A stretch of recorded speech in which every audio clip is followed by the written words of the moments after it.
السلام علیکم دوستو، آج جو میں کہانی بیان کرنے جا رہا ہوں یہ علی حسن بھائی کی ہے جو زلزلے کے ملبے میں پھنس کر سروائیو کرتا ہے۔ تو چلیے انہی کی کہانی انہی کی زبانی سنتے ہیں۔ اس سے پہلے کہ اگر آپ نے میرے چینل کو سبسکرائب نہیں کیا تو جلدی سے چینل کو سبسکرائب کریں تاکہ میرے آنے والی کہانی کی نوٹیفیکیشن آپ تک پہنچتی رہے۔ تو چلیے انہی کی کہانی انہی کی زبانی سنتے ہیں۔ میرا نام علی حسن ہے۔ میں نے کبھی سوچا بھی نہیں تھا کہ ایک دن اپنی زندگی کا ایسا واقعہ بیان کروں گا جو موت کو قریب سے دیکھنے اور زندہ بچ جانے کی کہانی ہے۔ لیکن آج میں آپ سب کو وہ لمحہ سنانا چاہتا ہوں جو میری زندگی کا سب سے خوفناک دن تھا۔ ایک ایسا دن جس نے مجھے ہلا کر رکھ دیا۔ میں ایک چھوٹے سے پہاڑی قصبے میں رہائشی ہوں۔ یہ جگہ ہمیشہ سے پرسکون اور خوبصورت رہی ہے، جہاں فطرت کی خوبصورتی اپنی جھلک دکھاتی ہے۔ لیکن یہ کہانی اس سکون کو ختم کرنے والے ایک خوفناک حادثے کی ہے جو میرے اور میرے گاؤں والوں کی زندگی کو ہمیشہ کے لیے بدل دیا۔ یہ کہانی ان لمحات کی ہے جب میں نے موت کو قریب سے دیکھا اور پھر ایک معجزہ دیکھنے کا تجربہ کیا۔ یہ ایک عام دن تھا جب صبح کا وقت تھا اور سورج پہاڑوں کے پیچھے سے جھانک رہا تھا۔ گاؤں کے لوگ اپنی روزمرہ کی زندگی میں مصروف تھے۔ کچھ بازار جا رہے تھے، کچھ کھیتوں میں کام کر رہے تھے اور بچے گلیوں میں کھیل رہے تھے۔ میرا دن بھی معمول کے مطابق شروع ہوا۔ میں اپنی فرنیچر کی دکان پر موجود تھا جو میرے والد سے وراثت میں ملی تھی۔ یہ دکان میری محنت اور زندگی کا ایک اہم حصہ تھا۔ میں ایک گاہک کے لیے لکڑی کی میز بنا رہا تھا۔ میری دکان میں میرے 2 کاریگر بھی کام کر رہے تھے۔ ہر چیز معمول کے مطابق تھی، لیکن کسی کو نہیں معلوم تھا کہ چند لمحوں بعد کیا ہونے والا ہے۔ تقریباً 11 بجے کا وقت تھا جب زمین ہلنے لگی۔ یہ ایک ہلکا سا جھٹکا تھا جسے ہم نے زیادہ اہمیت نہیں دی۔ میں نے اپنی کاریگروں کو تسلی دی، یہ صرف ہلکا سا زلزلہ ہے، فکر نہ کرو۔ لیکن یہ جھٹکا صرف شروعات تھی۔ چند لمحوں بعد زمین زور زور سے ہلنے لگی۔ ایسا محسوس ہو رہا تھا جیسے زمین کا توازن بگڑ چکا ہو۔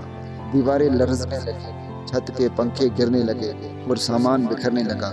بازار میں چیخ و پکار مچ گئی، لوگ بھاگنے لگے، بچے رونے لگے اور ہر طرف خوف کا ماحول پیدا ہو گیا۔ میں نے اپنے کاریگروں کو دکان سے باہر جانے کا کہا، لیکن ابھی ہم کچھ سوچ بھی نہ پائے تھے کہ دکان کی چھت گرنے لگی۔ اچانک ایک زوردار دھماکہ ہوا اور میں زمین پر جا گرا۔ میری دکان کی چھت اور دیواریں میرے اوپر آ گریں۔ ہر طرف اندھیرا سا چھا گیا۔ ملبے کے نیچے دبنے کا احساس تھا، جیسے زندگی ختم ہو گئی۔ میری سانسیں رکنے لگی اور گرد و غبار سے میرا دم گھٹنے لگا۔ مجھے اندازہ ہو گیا تھا کہ میں ایک بڑی مصیبت میں پھنس چکا ہوں۔ میرے ٹانگوں پر ایک بھاری لکڑی کا تختہ گرا ہوا تھا اور میرے ہاتھوں کو حرکت دینا بھی مشکل تھا۔ میرے ارد گرد صرف تباہی کے آثار تھے۔ میں نے آواز دینے کی کوشش کی، لیکن میری آواز کسی تک نہیں پہنچ رہی تھی۔ ملبے کے نیچے دبے ہوئے میں نے پہلی بار موت کو اتنا قریب سے محسوس کیا۔ میرے ذہن میں صرف ایک سوال تھا، کیا یہ میرا آخری دن ہے؟ میں نے اپنی زندگی کی ہر خوشی، ہر غم کو یاد کیا۔ میرے بچوں کے چہرے، میری بیوی کی مسکراہٹ، میرے والدین کی دعائیں، سب کچھ میری آنکھوں کے سامنے گھومنے لگا۔ پھر مجھے اللہ کی یاد آئی۔ میں نے دل سے دعا کی، یا اللہ مجھے بچا لے، میرے بچوں کو یتیم ہونے سے بچا لے۔ میرا دل کانپ رہا تھا اور آنکھوں سے آنسو بہہ رہے تھے۔ وہ لمحات میری زندگی کے سب سے طول اور خوفناک لمحات تھے۔ یہ لمحات میری زندگی کا سب سے اہم اور حیران کن لمحہ تھا۔ ملبے کے نیچے دبے ہونے کے باوجود اوپر سے آنے والی آوازیں میرے لیے زندگی کی ایک کرن بن گئی۔ جیسے ہی میں نے اپنی پوری طاقت سے آواز دی، مجھے ایسا محسوس ہوا جیسے کسی نے میری فریاد سن لی ہو۔ ریسکیو ٹیم کے افراد کا رد عمل میرے لیے ناقابل یقین تھا۔ وہ نہایت محتاطی اور سمجھداری سے کام کر رہے تھے۔ ہر اینٹ اور لکڑی کے ٹکڑے کو احتیاط سے ہٹایا جا رہا تھا، مزید نقصان نہ پہنچے۔ میں نے ان کی کوششوں کو دل کی گہرائیوں سے محسوس کیا۔ ان کے ہر اقدام کے ساتھ میرا دل امید اور شکر گزاری سے بھر رہا تھا۔ ملبے کے نیچے میرے ذہن میں طرح طرح کے خیالات آ رہے تھے۔ کیا میں زندہ نکل پاؤں گا؟ کیا میں اپنے بچوں کو دوبارہ دیکھ سکوں گا؟ یہ سوالات میرے سانسوں کے ساتھ چل رہے تھے۔ لیکن ہر بار جب اوپر سے کوئی آواز آتی، میری امیدوں میں اضافہ ہوتا تھا۔ جب ملبے کا ایک بڑا حصہ ہٹایا گیا تو روشنی کی ایک ہلکی کرن مجھ تک پہنچی۔ یہ روشنی میرے لیے کسی معجزے سے کم نہیں تھی۔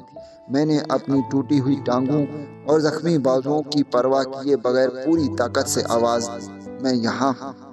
ریسکیو ٹیم کے ایک فرد نے جواب دیا، ہم آپ تک پہنچنے والے ہیں، ہمت نہ ہاریں۔ ان کے یہ الفاظ میرے لیے زندگی کا پیغام تھے۔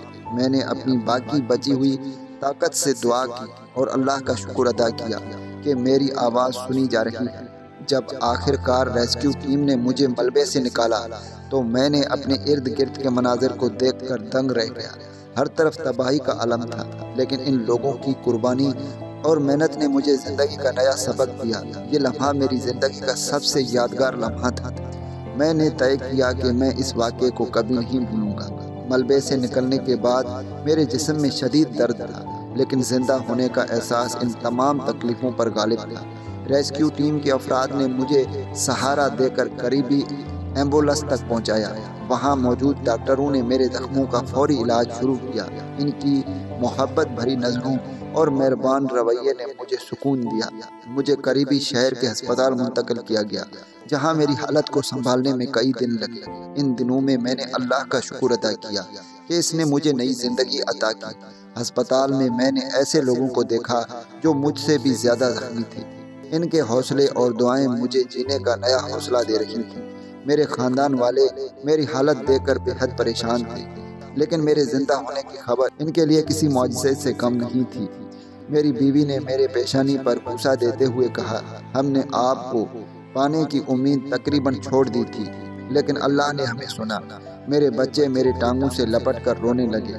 ان کے معصوم چہرے دیکھ کر میں نے خود سے وعدہ کیا کہ اپنی باقی زندگی ان کے لیے بہتر بنانے کی کوشش کروں گا۔ چند دنوں بعد میں ہسپتال سے فارغ ہو کر واپس اپنے گاؤں آیا، لیکن جو مناظر میرے سامنے تھا وہ دل دہلا دینے والا تھا۔ ہمارا گاؤں جو کبھی خوشیوں اور سکون کا مرکز تھا، اب ملبے اور خاموشی کا منظر پیش کر رہا تھا۔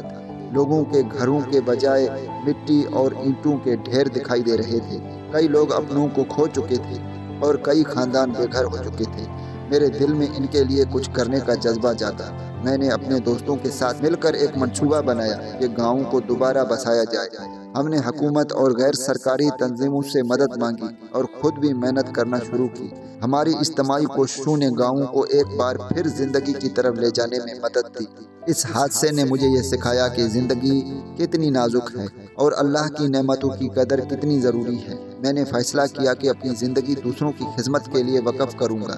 میں نے اپنے گاؤں کے بچوں کے لیے ایک اسکول کھولنے کا بیڑا اٹھایا تاکہ ان کا مستقبل روشن ہو سکے۔ اس کے ساتھ ساتھ میں نے اپنے تجربے کو دوسروں کے ساتھ شیئر کرنا شروع کیا تاکہ وہ بھی مشکل وقت میں اللہ پر یقین اور دعا کا سہارا لے سکیں۔ آج میں زندہ ہوں اور یہ اللہ کی قدرت اور دعا کی برکت ہے۔ میرے دل میں ہر لمحہ شکر گزاری کا جذبہ ہے۔ میں نے سیکھا کہ زندگی کی ہر سانس ایک نعمت ہے اور ہمیں اس کی قدر کرنی چاہیے۔ مشکلات زندگی کا حصہ ہیں، لیکن اگر ہم ہمت نہ ہاریں اور اللہ پر بھروسہ رکھیں تو کوئی بھی مشکل ہمیں شکست نہیں دے سکتی۔ یہ میری کہانی ہے، ایک عام انسان کی کہانی جس نے موت کو قریب سے دیکھا اور پھر زندگی کی قدر کو سمجھا۔ یہ کہانی اس یقین کی ہے کہ اللہ کی رحمت ہمیشہ ہمارے ساتھ ہے، چاہے حالات کتنے ہی مشکل کیوں نہ ہوں۔ امید کرتا ہوں کہ دوستو کہانی آپ کو اچھی لگی ہو۔ اگر آپ اس طرح کی مزید کہانیاں پسند کرتے ہیں تو چینل کو سبسکرائب کریں اور لائک کریں، اور ہمیں کمنٹس کر کے بتائیں کہ آپ کو کہانی کیسے لگی اور آپ کس طرح کی کہانیاں پسند کرتے ہیں، تاکہ ہم اس طرح کی کہانیاں آپ کے لیے لے کر حاضر ہوں۔ دعاؤں میں یاد رکھیے گا، پھر ملوں گا ایک خوبصورت سے ویڈیو میں۔ تب تک کے لیے اللہ حافظ۔